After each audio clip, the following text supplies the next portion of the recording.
Namaste Polska.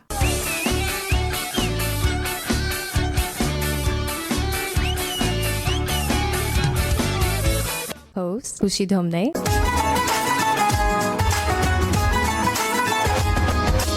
Ladies and gentlemen, welcome to the first ever exciting podcast of Road to Warsaw.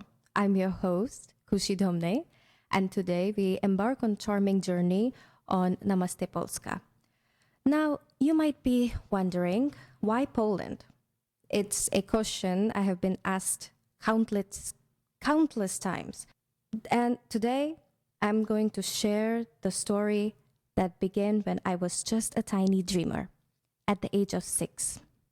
Yes, that is too young, but this is when you begin to dream, right? Maybe you wanted to become an astronaut, like all the other kids when they are young. I had the same dream, but I also wish to travel the world.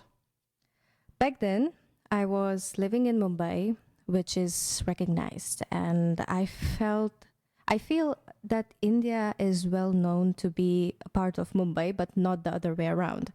But nonetheless, I will tell you about a tiny dreamer, me. I look at the world around me, or at least the one I have seen in movies. It's amazing, isn't it? Grown-ups enjoying their finest lives, earning money to go out, drinking, partying.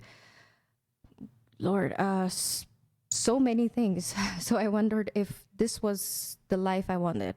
Corny? Maybe, but I was 5. Because I'm an Indian, I rarely had the chance to do all these stuff.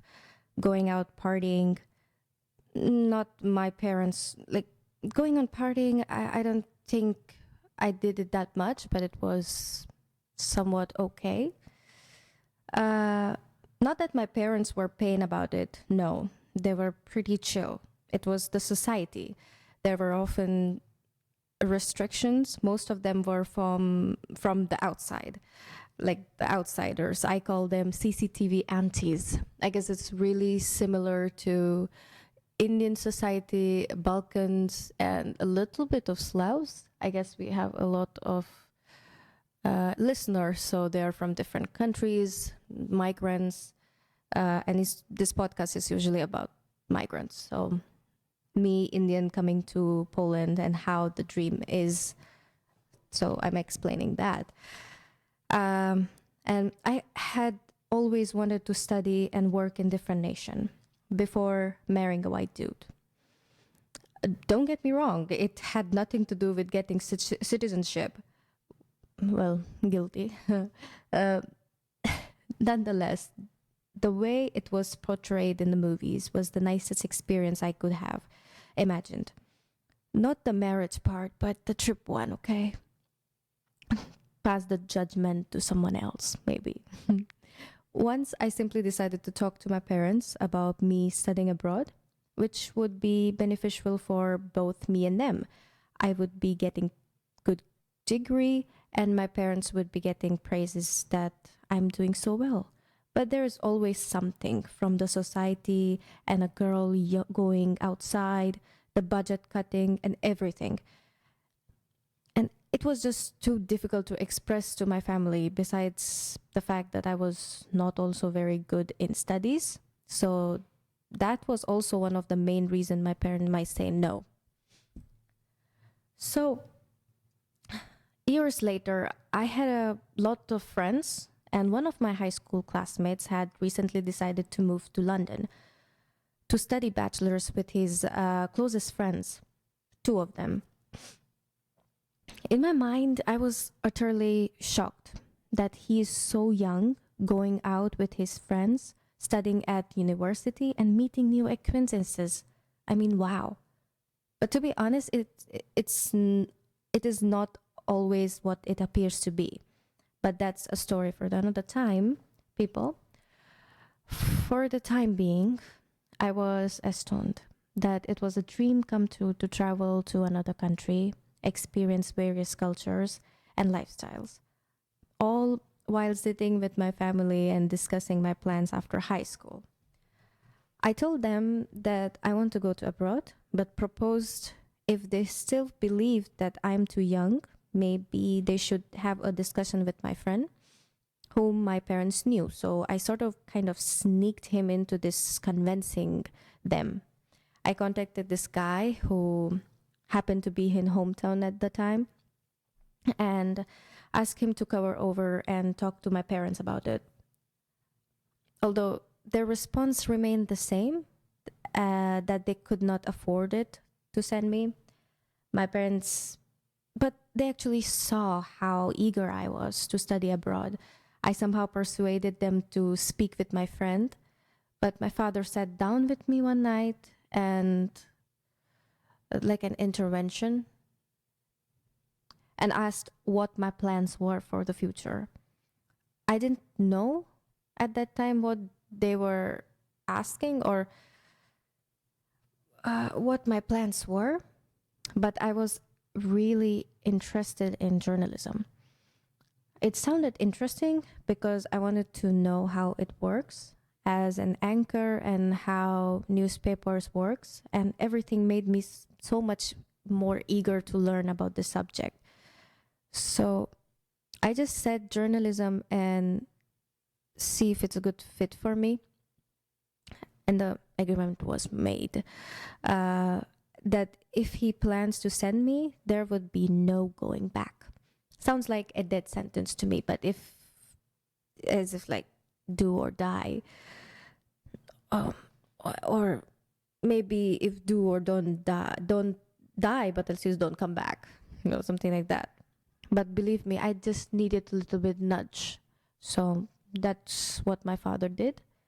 And it was easily persuasive to convince my father to speak with my friend, whom I immediately called. I didn't want my father to change his mind.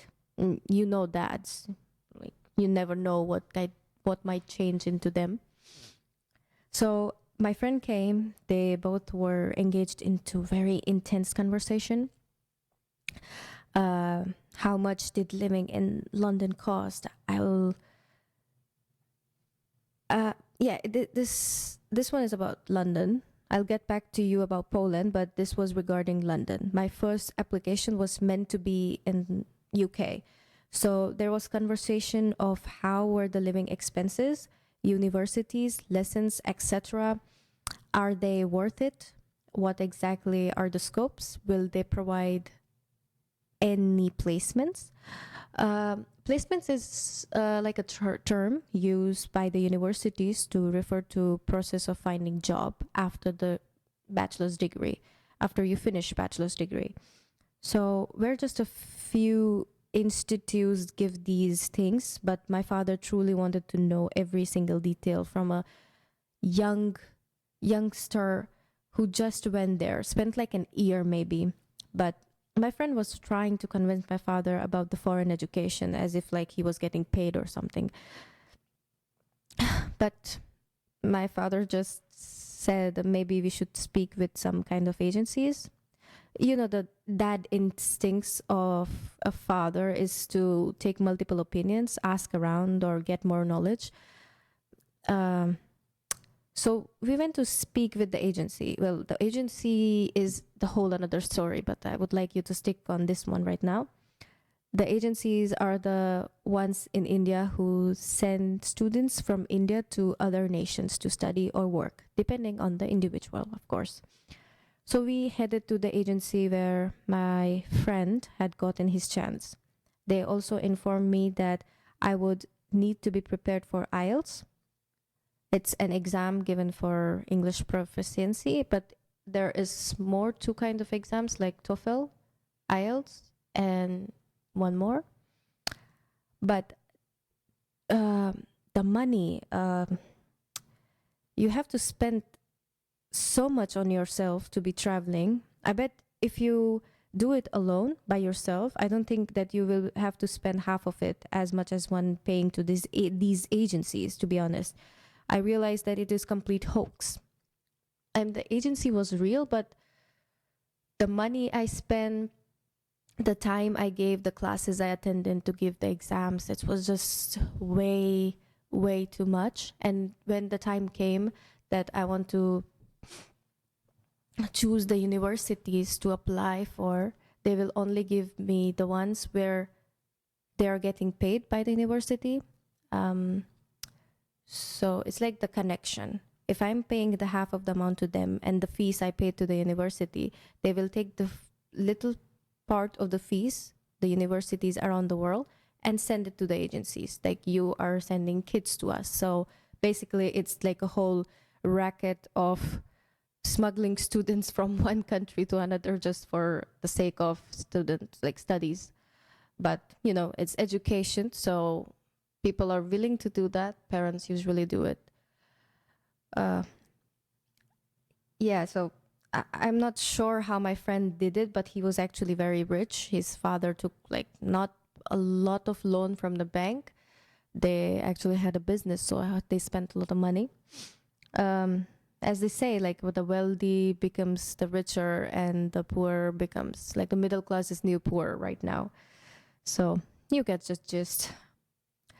Okay, so later we decided to search on Google. One of the agencies contacted, and this individual informed me that Poland is safest nation for girls. Actually, this is a kind of true. I will tell you the experiences, of course, in the future. It is a good country, although there's a language barrier, but always an opportunity to learn, right? I was eager to go. I just wanted to go leave my country. So I thought, let's try it. It wouldn't be that bad because Poland is an European nation. And there it is, the answer, you know, because it's affordable. Most of the student usually wants to move to Poland. As you guess, Germany maybe, or Berlin. The cost of living in Poland is way too different than the cost of living in Frankfurt or Munich or any other cities in Germany. Or take Ireland. I would say that it is more raining and depressed than Poland. So there's a lot different people, different country. But okay. But it's not affordable. Trust me, right now, and no situation is the same, but about this situation another time. There's a lot to talk about why I want to leave my birth country also, but future, I will put it on my episodes. For now, the agency person provided me a list of university to apply to. I learned about Warsaw and the institutions, and happily after applying, I received a call to set up an interview. It was weird since I assumed that the IELTS was needed to fly into new nations because it is like a certification or a certificate of proficiency in English, like I mentioned before. So I was interviewed, simply was asked really simple questions, nice questions about my country. There was a question asked about why was TikTok banned, and I answered something because there was some kind of Chinese propaganda, but overall the reason was completely different. But also not that I said something wrong, but it was similar. Same situation, but it was similar. Both were correct, though.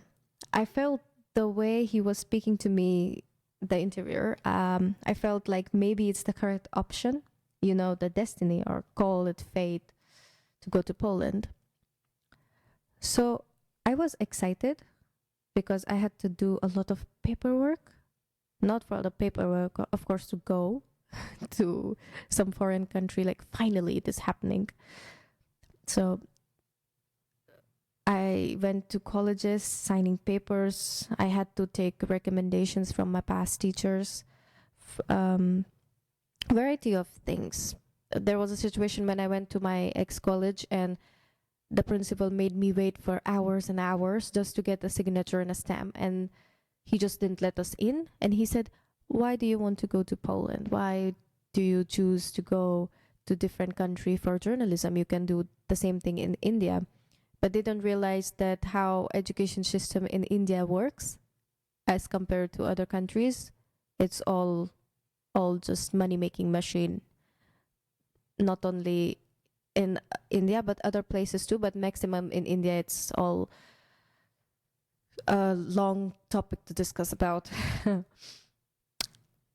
So then I came, the day when I needed to schedule a visa interview, I was nervous. I assume that someone had put their fingers inside my throat down to my gut and twisted it, and I couldn't breathe because I was terrified. I was so terrified. I was nervous to speak. I was nervous about my accent, my English, my grammar. So please do not go to the graphics or imagine what I just explained. That's how I felt. I was two people coming out of crying because anything may happen. You can give a good or horrible interview. There is no in between. So there was another person sitting next to me who was also going to come to Poland for his master's. And he was just as eager about being interviewed as I was. But he was more apprehensive than me. Like, I started thinking maybe would I be able to outdo him or better as he does? Would I be able to attend or not? Mix of emotions, like too many emotions. So his interview was before mine. I thought that maybe I might be able to get the referral questions or answer to prepared. But right after him, call it fate, my fate, it was my turn. So I couldn't even rehearse my responses. It had to be now or never. So I went inside. He asked me my name, how I was. I addressed him the same question. He asked me, why did I want to do journalism? What motivates me to travel abroad? I simply told him that I like to travel. I like to ask people questions. I'm extremely curious, very talkative person, I must say, if I had doubts. So on. And he chose one of the responses and asked where I have traveled. I have never traveled anywhere except India. And India is highly renowned country. So it's like talking about each and every particle in an atom. So I described a trip to Andaman and Nicobar Islands. I didn't thought he will go to details, but he did. And I was 11 years old. So you can estimate the time frame. I got in Poland when I was 19. That's like 9 years. I don't remember anything what happened in between, but I do have some recollection of beaches and going to some cellular jails. So, and it is well known for Kalapani, which is black water. So the whole freedom fighters were captured there. I will mention about the trips I traveled to in my next episodes. But I was trying to explain to him that the guys who were captured there were freedom fighters for independent India from the British colonist. He was listening very precisely, as I couldn't see him because I was talking to a blank screen, but only he could see me. I felt the shivers when I pronounced a wrong word. In that word of British, I said British with ER, Britishers, which was what I was taught in school, or perhaps I heard it from a teacher when I was young. And that's how we learned. So I just used this awful word, and his reaction was sorry. I mean, blame the education system, not me. But okay, what's done is done. Now to face the consequences, and in return to it, he replied, if you ever decide to travel outside of India, make sure you do not use this word. People will laugh at you, he told me. And, anywhere you go, someone superior to you is always the correct one, even if they are wrong. So he is always correct, as stated in textbooks. I just agreed and nodded my head with a smile and apologized because I knew I was wrong here, so I accepted it. Imagine how hard it is to be a teenager to accept your wrongdoing. Oh. Then maybe to brighten this mood, he questioned if I have a boyfriend. I was like, why is that relevant? But okay. I replied no. He said, why not? Me being a teenager, I gave this answer. My answer was that the parents don't allow us to distract our minds in a young age. Even a 2-year-old can say that this is just a lie or simple BS, but he just agreed to it and said, have a good day. Well, you cannot expect more from a person who called British with an ER. Pretty pathetic, but okay. I stepped outside, heartbroken, because he was upset with me. I thought I had no chance at all. I returned to my parents with a pretty dull expression because usually it's very hard to get a date for visa interviews, and if you are not selected, you will have to pay same amount of money that you paid before. And that is like too much of it. So my parents advised me to just pray and sit down because I had no control over this situation. So just relax. But to be honest, I wasn't able to relax. We had to travel back to my hometown Nasik, which is 4 hours away from Mumbai. And it was only chance I could have because my both parents are workers, but they are government workers, so they don't get that good of a salary. So I can only pray to God. You must say there are so many gods, which gods I pray. I will all explain it later in different podcasts. It's going to be interesting. But let's move on. Later, maybe after 2 days, I was with one of my friends and my grandmother called me telling me that there is a man who is asking for you for your ID card. It was strange because no one comes and asks you for your ID card in your own house. I mean, it's only logical. So I told her I will be back, but she already showed her ID and she was related to me, so I was given my passport. I thought with my passport I would have my visa, but I didn't see a visa in an envelope and I got really scared. And I was speaking with this guy I met on the visa consulate during the interview because we exchanged numbers, and I texted him. I said like I haven't have anything in my envelope, just my passport. And he said, if you got a letter, that means you got rejected, and if you got nothing, check it on your passport. So I went through the pages of the passport because before speaking to him, my hopes and dreams were just crushed in front of my eyes. I just couldn't stand. But I got a relief because I didn't have any other paper with the passport in the package. So I went through the passport and I was astonished. I started jumping. My father was right next to the door when I hugged him. He came from his work. And I didn't even let him come inside because I was so thrilled.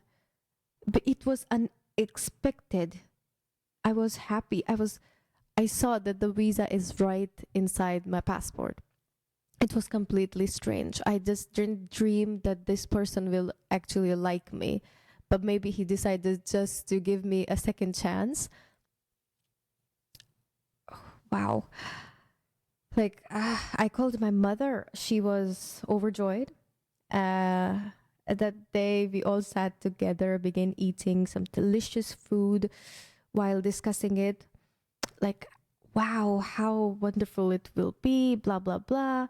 But my father was in such a hurry that he said, okay, we need to pack. We need to bring this. We need to buy that. We have to book a flight. Like, it's the next day. Everything is going to be the next day, and I have to do it, everything at once. I was like, just relax. But, fathers are constantly on their tiptoes. So always piquing you, telling you that do this, do that, but for your own good, of course. Okay, so, well, people, I would like to go into more details on how I arranged my first day in Poland, but after a short, tiny break. So I will leave you with this Indian song called Dil Dhadakne Do. English translation is Let the Heart Beat. I hope you enjoy the track. You might not understand anything because we have listeners from India and other nations, but I hope you enjoy the melody of it. So see you shortly after the song is ended. Be easy and stay tuned.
So, hello people again. This song comes from the movie Zindagi Na Milegi Dobara. English translated, You Won't Get This Life Again. I know, it sounds funny, but you won't get this life again, so enjoy it while you can, right? This film is about three friends who travel to Spain for a bachelorette party because one of them is getting married. And the story follows their journey of self-discovery, friendship, and overcoming personal fears as they embark on the adventure of self-realization. I encourage you to watch it.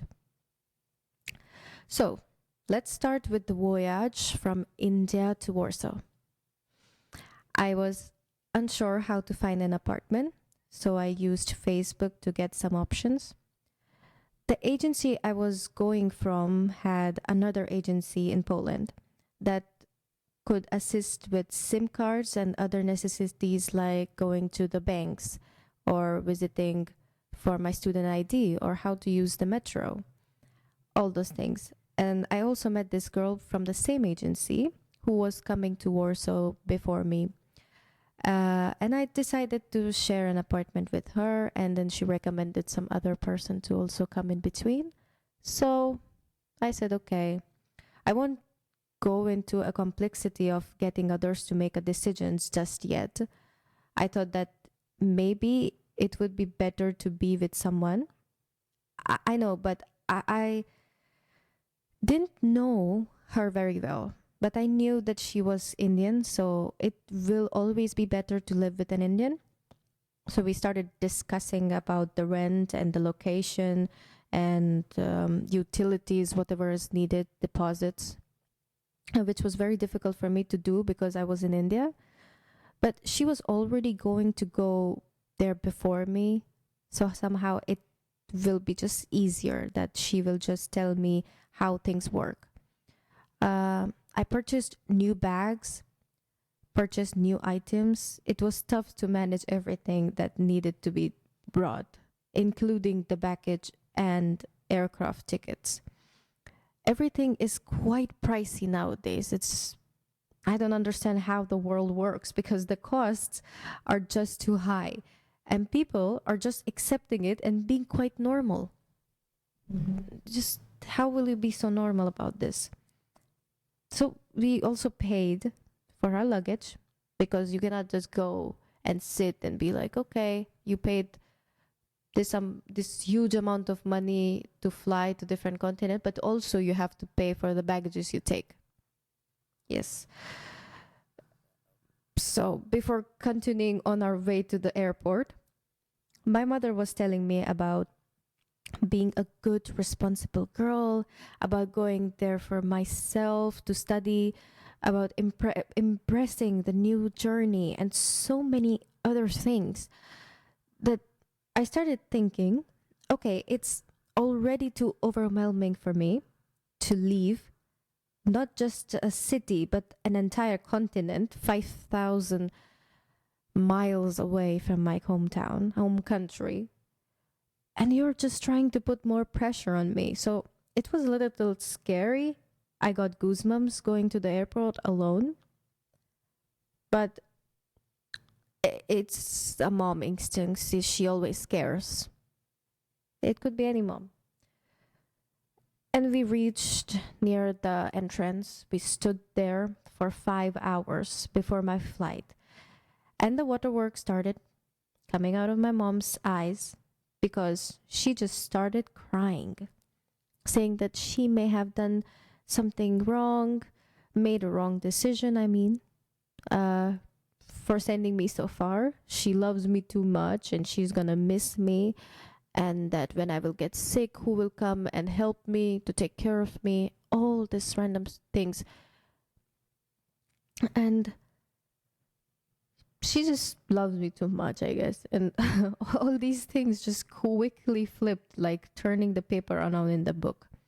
But father, being father always, he did not even shed a tear. I actually thought that he was just glad that I was leaving. But he was more concerned about me getting checked for drugs in the bag. So he was just giving me scary shit about, take care of your bag. Don't let anyone take your bag. Don't let your bags out of your sight. Don't talk to strangers. Nothing. If someone offers you a chocolate, just don't walk on the other side of the road. I'm 19. I know that. But to him, I'm still a child. And so many security things that I was like, okay, maybe I'm not a smuggler, but don't make me feel like one. It was funny how unconcerned he was about his kid leaving, of course. It troubled him later, but a father's love is just another way to show. Expressing it is just unpleasant, but also pleasant at the same time. Well, but on the way, I had this constant thought badgering on my head, like it was going to be a good adventure for me with all the security checks and everything. And I did it on my own. For a moment, it was kind of feary that something might go wrong. I wouldn't understand how to do it. But usually security helps, but going alone, doing something new, always trying, other part of the country, yes, that's where the fear begins, the real fear of going outside the world, going away from parents. My connecting flight was still in Amsterdam, though. So I had this part of going through the immigration process from India to going to Amsterdam, and from Amsterdam to going to Poland. But there was an unexpected change. I was communicating with one of my friends through social media, of course, and he told me that our friend will also be going to Zimbabwe. And I thought, okay, that's a very, very nice thing. I have someone from India to Amsterdam, which is like 10 hours of flight. So I don't have to sit alone, sad and missing home in the plane, feeling already homesick. So I had my friend with me who happened to be on the same flight. And the seat next to me was spared because there was no one else. So he asked the air hostess to come sit next to me, and we were just talking and drinking wine the entire time. We were down 5 bottles of wine, just tiny ones, talking about the life we will have, going alone, making friends, partying, having some heartbreaks, all the teenage stuff, going to adulthood. It was just amazing through the way from India to Amsterdam. But if there's something good happening, there's always a bad thing happening. It was bad for me, not, I don't know about him, but because he had another flight in 3 hours, while compared to me, I had it in 1 hour. I had to change terminals. I virtually sprinted from one side to another, and it was terrible because they made an entire announcement that the flight would be flying in any minute now. And I was still on the first terminal. I was simply very afraid. So I ran from there. I was wearing heels. God, from that moment on, anytime I fly to any places in the airport, I will never wear heels again. That was the one and only occasion I ever wore heels to an airport. I was sprinting in heels. I did my best running. I was sweating. I also was wearing jacket because it was really cold in Amsterdam. But I didn't felt cold anymore because I was constantly running. I began calculating in my head also that if the flight left, I have to pay for another journey to Poland. I have this much money and that need to be paid for rent. What will I do? But I still managed to arrive. And our host, the hostess, reaction when I got there was, "You're right on time," with a sweet and gentle voice. "Stop smiling, give me the ticket and let me in. I am scared." They told me where to go. You know, the place when you walk from the bridge is like crossing bridges. I was walking towards it, trying to open an airplane door because it was closed. They were about to fly. I was trying to open the plane door. Can you imagine? And it was getting close. So the air hostess opened the tiny window on the door and said, "Please step back. You can get hurt." And kind of yelled at me saying, "You can't do that. You can face legal action." Well, I apologized. I was furious. I was frustrated. So I told her, "Can you please inform me where my seat is?" And I simply sat halfway through the air. The air hostess comes to me and asked, why was I trying to open the door by myself? And I explained that I was terrified that I would lose my flight and I didn't know what to do. And it's my first time. And she said, "Okay, relax. But, you know, you could have faced legal actions. And the biggest thing is you could get really hurt." So I apologized. But in my head, there was some random thing going on. That if the flight would have just left, it would have been a Tom Cruise and a Mission Impossible to get to Poland. I would have been just flying outside of the plane. So that was the imagination I was coming through. Also, I noticed some Indian boys sitting next to me who didn't say a word. I smiled at them. They were disrespectful. I mean, they were rude. Come on, why are you rude to your own people? You're going to a new country. You would require the same color, the same language, and the food. And you're ignoring the same people. Okay, I just ignored that. I was like, okay, there are all types of people in the world. Just ignore it. So there was a Dutchman sitting next to me, and whom I ordered, literally ordered, not forced him, but ordered to film the videos outside. He was frustrated by how many videos I made him shoot, but it's fair for the first timer, and we are not going to meet anyways, so why not? My initial impression when I got off the plane was, why is it so dark? It's like scenario from a legend. You can only go outdoors when it's bright outside. But guess what? It was 11 a.m., October 2021, and cold. The joke is that I cannot survive winter because I go into hibernation. I'm always tired in this weather. I get emotional, depressed, weather depression. It was so dismal, but I pledged my promise to my father, so there is no coming back. Later, a person from agency came to me, helped me to go to the location, signing contracts. I was a little tired, but the rent of the apartment was way more as compared to the size of the apartment. Sorry, size of the room.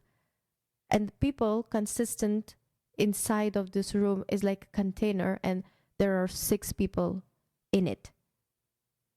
So, okay. For now, it was fine because it was even far from center. It was an hour away from center. So I told the guy to let me freshen up, give me a little time, but no, he didn't wanted to wait, so I couldn't pass a judgment on the first day on the first Polish person. So I ignored and went to take a SIM card, went to the bank, get my student ID. I also attended the class the same day. I was late. How embarrassing, but anyone could understand the day I was having. So everything is fair for that point. I entered and I met this chick. I met this girl. Her name was Patricia, and she's very kind girl. I asked her if she had any notes. She was extremely helpful. I was treated quite well by her. She's Polish. So, and she still remains my friend till now. She assisted me with studies, travel plans, told me about malls, told me about more important information that was required to be communicated. After this day, I realized, like, okay, this is my first day, so I cannot judge people as their appearances, or of course not appearances, but the way they behave. But it was nice and good. I returned home. I had to unpack and I was very hungry. I didn't cry because I didn't had time to cry for my nation, for my family, for even myself. So I just ate and fell asleep. The next day I woke up exhausted, but I didn't cry. I went down from the apartment, looked around, and went to the location called Żabka. Żabka, sorry, the wrong pronunciation is Żabka, where I met a lovely lady. I taught me how to say hello in Polish. So it was from the Google translation. Dzień dobry. I know. You must be wondering, my accent is just very good. Yes, it is quite good in Polish, but I have not learned it. I had subjects to learn Polish in first and second semester, but I just didn't pay much attention to it. So, one hell of a story in it. It was an incredible experience when I first got here. I was only 19, but I had to learn a lot of things on my own. I will talk about what I have learned about myself, including the reality that I need to grow up and that my parents won't always be around. The circumstances presented here gave me significant lessons, which I would love to share it with you in my next episode of Self-Discovery. And for now, I will leave you with the song about life. Song name is Love You Zindagi. English translated is Love Life. It's like Love You Life. From the movie Dear Zindagi. English translated Dear Life, which is related to my next title. It's a Bollywood film which emphasizes the importance of self-discovery and personal growth. I recommend you to watch it. I hope you loved the song and see you for the next time. Do widzenia.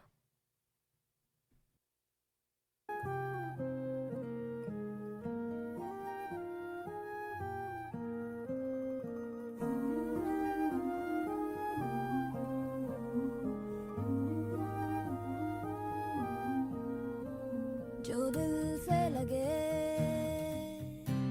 उसे कह दो हाय हाय हाय हाय, जो दिल ना लगे उसे कह दो बाय बाय बाय बाय। आने दो दिल में आ जाने दो, कह दो मुस्कुराहट को हाय हाय हाय हाय। जाने दो दिल से चले जाने दो, कह दो घबराहट को bye bye bye bye bye bye. Love you zindagi,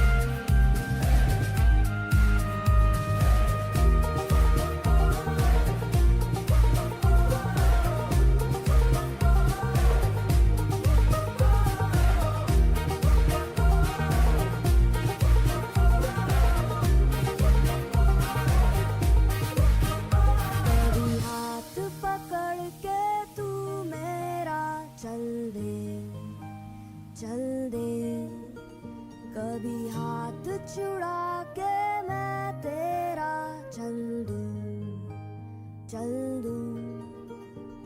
मैं थोड़ी सी मूडी हूँ, तू थोड़ी सी टेढ़ी है, क्या खूब ये जोड़ी है तेरी मेरी।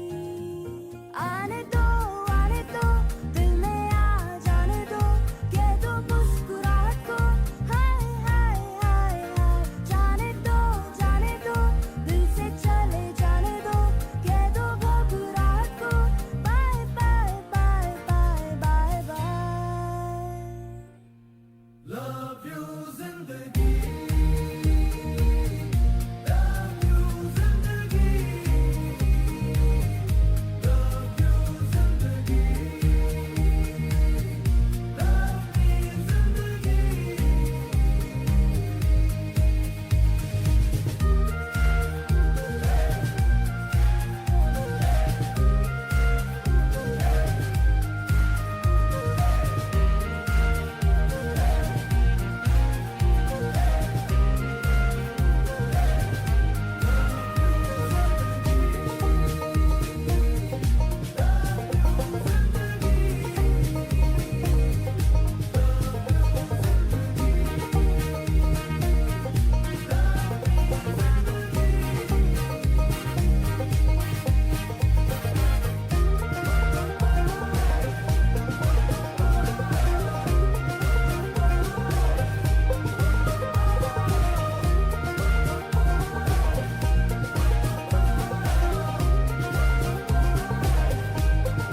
ਅੱਖਾਂ ਨੇ ਮੈਨੂੰ ਮੇਰੇ ਮਾਰ ਦੀਆਂ ਉੱਡੀਆਂ ਨੇ ਚੰਨਾ ਗੱਲਾਂ ਪਿਆਰ ਦੀਆਂ ਸ਼ਾਮ ਨੂੰ ਤੂੰ ਕਿੱਥੇ ਕਿਹਦੇ ਨਾਲ ਹੁੰਨਾ ਆ ਵੇਖੀਆਂ ਮੈਂ ਫੋਟੋਆਂ ਬੇਕਾਰ ਦੀਆਂ ਮੈਨੂੰ ਡਰ ਜਿਹਾ ਲੱਗਦਾ ਏ ਦਿਲ ਟੁੱਟ ਨਾ ਜਾਏ ਵਿਚਾਰਾ तेरे यार बथेरे ने मेरा तू ही है बस यारा तेरे यार बथेरे ने मेरा तू ही है बस यारा ना ना ना ना ना ना ना ना ना ना ना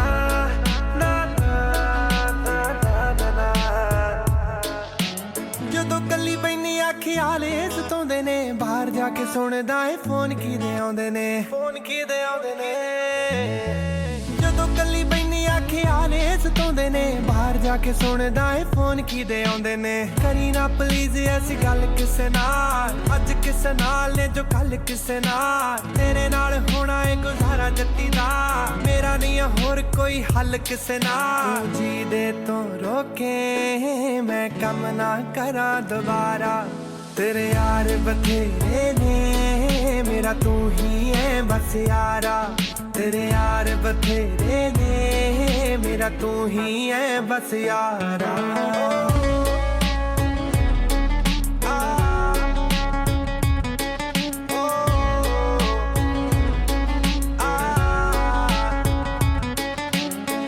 सोची तेनू मुटियारा तो नहीं रोकदी ठीक है ना बस तेरे यारा तो नहीं रोकदी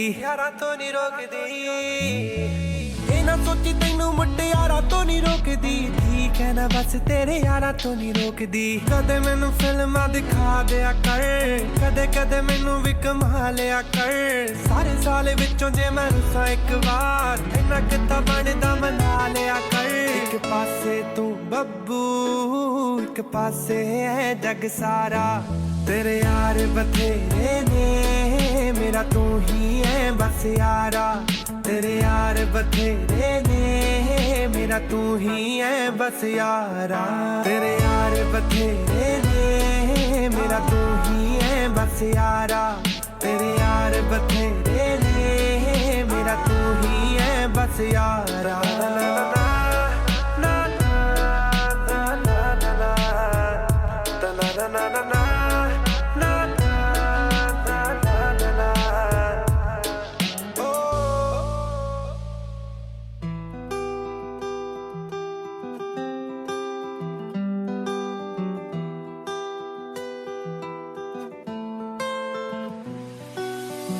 Nyári gyerekek a Balaton parton dúlnak kanyarban a keszegemet hajtom Nyári gyerek vagyok, kacagok, nevetek Ami csillog a szemetek, maradjatok gyerekek Nyári gyerekek a Balaton parton dúlnak kanyarban a keszegemet hajtom Előfordul, hogy az este kicsit meredek Lássam a kezetek, maradjatok gyerekek Gyerekek, gyerekek, gyerekek, gyerekek, gyerek, gyerek, gyerek, gyerek Maradjatok gyerekek